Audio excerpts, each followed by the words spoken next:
एक औरत कितनी देर में सेटिस्फाई होती है? मैं आपको बताने वाली हूँ पूरा science, what, when, which and how much time a female take to satisfy। अगर आपको भी ऐसा ये परसेप्शन है कि औरतों को तो जितना मर्जी दे दो कम होता है and she'll never get satisfy, आजकल तो कुछ भी समझ नहीं आ रहा है या फिर क्यों हो रहा है उसे तो मन ही नहीं करता है, तो आप शायद कहीं ना कहीं ये साइंस समझ नहीं पाए हैं।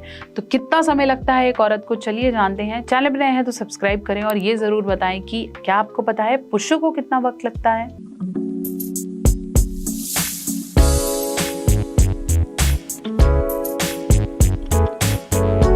पहले हम ये समझेंगे कि फीमेल का जो ऑर्गेज़म साइकिल है, जो पूरा अराउजल है, वो मेल के कंपैरेटिवली थोड़ा सा लो है। पुरुष जल्दी अराउजल स्टेट में चले जाते हैं या जल्दी गर्म हो जाते हैं, बट कि औरतों को गर्म होने में के लिए इमोशनल और मेंटल स्टेबिलिटी की ज़रूरत है। इसलिए अगर आप चाहते हैं कि फीमेल ऑर्गेज़म के ज़्यादा करीब पहुँचे तो एटलीस्ट फोरप्ले की इन्वॉल्वमेंट ज़रूरी है। अब लोगों को ये भी समझ में आता है कि फोरप्ले मतलब टच करना, फोरप्ले मतलब किस करना, नहीं। फोरप्ले मतलब हर उस तरीके का फोरप्ले जो कि आपको सेक्स करने की हिंट दे रहा है, चाहे वो सुबह से करी हुई बातें हैं, चाहे रूटीन का टच है, चाहे वो डिजिटली कोई पिक्चर भेजना है, चाहे वो कोई सेक्सुअल जोक हो सकता है, चाहे वो इंटीमेसी से रिलेटेड कोई बातें हो सकती हैं, मसाज हो सकती है। छोटी छोटी चीज़ें जो आपको ये इंडिकेट या हिंट दे रही हो कि आज रात का प्लान है, that makes a part of foreplay. वही फोरप्ले जितना लंबा और जितना स्थगित होगा, जितना रियल होगा, उतना ही ऑर्गेज़म तक पहुंचना एक फीमेल का आसान होगा। दूसरा जो सबसे बड़ा मिथ पुरुषों को है कि female like more of shots, which जितना अंदर बाहर करेंगे उतना ज़्यादा सेटिस्फेक्शन होगा। That is also a bigger myth.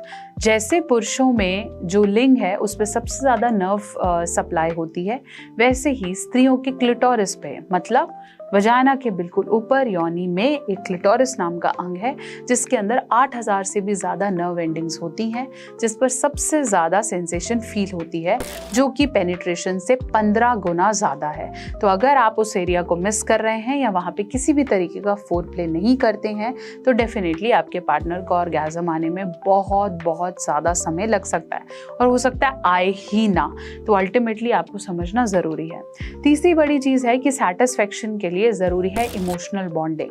अगर आप ज़बरदस्ती कर रहे हैं, आपने कंसेंट नहीं लिया है, आप सिर्फ रूटीन की तरह कर रहे हैं, कुछ भी नई चीज़ें ऐड नहीं कर रहे हैं, आपने इंटीमेसी को बेहतर करने के लिए एनवायरनमेंट पे, माहौल पे, मूड पे काम नहीं किया है, तो औरत के लिए उस तक पहुंचना मुश्किल हो सकता है। बहुत बार मन में चल रही बातें हमारे प्लेजर को ब्लॉक कर देती हैं।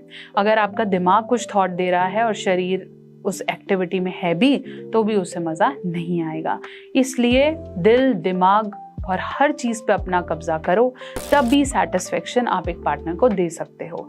बेटर टॉक, कम्युनिकेट, कंसेंट, बात करो और समझो कि टेक्निक्स कैसे अप्लाई की जा सकती हैं। टेक्निक्स की जानकारी लेना ज़रूरी है।